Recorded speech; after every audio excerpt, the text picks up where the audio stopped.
Мен Тынчтыкбек Досмуратов, Ош билим берүү институтунун кызматкери.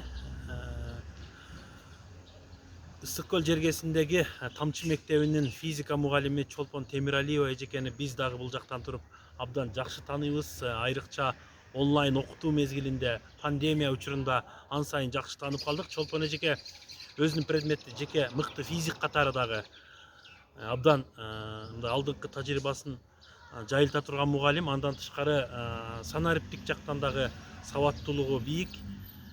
Медиа сабаттуу дагы мугалим. Ушул медиа сабаттуулукту жайылтуудагы аракети дагы абдан мындай колдоого аларлык, алгылыктуу иштесек болот. Эжеке мындан сырткары мектептик медиа бурчун өнүктүрүп, республикалык масштабтагы конкурстарда дагы бир топ ийгиликтерге жетишкен.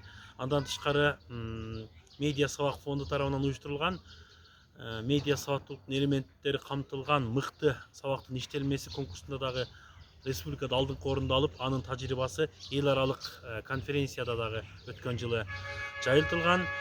Эжеке жеке инсан катары дагы, педагог катары дагы абдан мыкты, үлгү боло турган бүгүнкү күндүн каарманы десек болот.